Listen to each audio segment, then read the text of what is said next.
योद्धा रानी। रानी लक्ष्मीबाई की वीरता की गाथा वाराणसी शहर में 19 नवंबर 1928 को एक ऐसी लड़की का जन्म हुआ जिसने ब्रिटिश साम्राज्य की नींव हिला दी। मणिकर्णिका तांबे, जिन्हें प्यार से मनु कहा जाता था, ब्राह्मण विद्वान मोरोपंत तांबे और साहसी महिला भागीरथी बाई की पुत्री थी। किसी को अंदाजा नहीं था कि यही बालिका इतिहास में झांसी की रानी लक्ष्मीबाई के रूप में अमर हो जाएगी। मनु कोई साधारण लड़की नहीं थी। जब उस समय की अन्य लड़कियां घर के कामों में व्यस्त रहती थीं, वह तलवार चलाना, तीरंदाजी और घुड़सवारी सीख रही थी। पेशवा बाजीराव द्वितीय के दरबार में, जहां उनके पिता कार्यरत थे, उन्होंने युद्ध कला का प्रशिक्षण लिया। पेशवा उन्हें स्नेह से छबीली कहकर बुलाते थे। उनकी बहादुरी और बुद्धिमत्ता के कायल थे। 14 वर्ष की उम्र में मनु का विवाह झांसी के राजा गंगाधर राव नेवलकर से हुआ। विवाह के बाद उन्हें लक्ष्मीबाई नाम दिया गया, जो उनके नए जीवन की पहचान बन गया।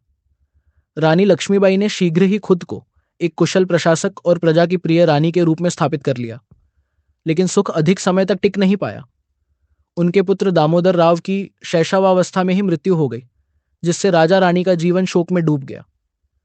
राजा गंगाधर राव ने एक पुत्र को गोद लिया, जिसका नाम आनंद राव से बदलकर दामोदर राव रखा गया। किंतु 1953 में राजा का निधन हो गया और अंग्रेजों ने लैप्स की नीति के तहत झांसी को अपने अधीन करने की घोषणा कर दी। राजा की मृत्यु के बाद रानी लक्ष्मीबाई को कई कठिनाइयों का सामना करना पड़ा। समाज के कुछ रूढ़िवादी लोग विधवा रानी के शासन करने के विरुद्ध थे। कई दरबारी भी अंग्रेजों के पक्ष में थे और रानी के विरुद्ध षड्यंत्र रच रहे थे।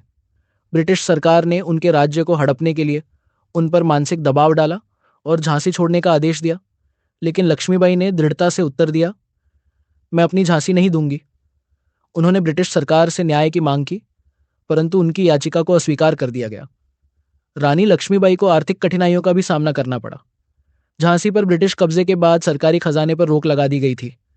सैनिकों का वेतन भी प्रभावित हुआ, जिससे सेना को बनाए रखना मुश्किल हो गया। लेकिन रानी ने हार नहीं मानी और अपने लोगों से सहयोग लेकर सेना का पुनर्गठन किया। उन्होंने झांसी को एक अभेद्य किले में बदल दिया, एक शक्तिशाली सेना तैयार की, जिसमें झलकारी बाई जैसी वीरांगनाएं भी शामिल थीं। उन्होंने अपने सैनिकों को गुरिल्ला युद्ध और तलवारबाजी में प्रशिक्षित किया। 185 के विद्रोह की ज्वाला पूरे देश में फैल गई और झांसी क्रांति का केंद्र बन गया। अंग्रेज सेनापति सर ह्यूग रोज ने मार्च 1958 में झांसी को घेर लिया। कई दिनों तक भयंकर युद्ध चला। अंग्रेजों की तोपें किले पर बरस रही थीं, लेकिन झांसी डटी रही। रानी लक्ष्मीबाई को अपने ही किले के भीतर कुछ गद्दारों से भी लड़ना पड़ा, जो अंग्रेजों की सहायता कर रहे थे। रानी लक्ष्मीबाई पूर्ण योद्धा के रूप में युद्ध भूमि में उतरी। तलवार की चमक और घोड़े की टापों की गूंज ने दुश्मनों को चौंका दिया, लेकिन अंग्रेजों की विशाल सेना झांसी की रक्षा पंक्ति को तोड़ने में सफल रही। जब किला गिरने वाला था, तब रानी ने अपने छोटे पुत्र को पीठ पर बांधा और अपने घोड़े बादल पर सवार होकर दुश्मनों के घेरे से निकल गई। रानी लक्ष्मीबाई कालपी पहुंची, जहां उन्होंने तात्या टोपे और अन्य क्रांतिकारियों के साथ मिलकर संघर्ष जारी रखा। लेकिन कालपी में भी उन्हें अनेक कठिनाइयों का सामना करना पड़ा। उनके पास युद्ध के लिए पर्याप्त हथियार नहीं थे और अंग्रेजों की विशाल सेना के मुकाबले उनके सैनिक संख्या में कम थे। फिर भी उन्होंने आत्मबल के साथ लड़ाई जारी रखी। कई युद्ध लड़े गए, पर अंततः उन्हें ग्वालियर जाना पड़ा। ग्वालियर में कुछ मराठा सरदारों ने रानी की सहायता करने से इनकार कर दिया, जिससे उनकी स्थिति और भी कठिन हो गई।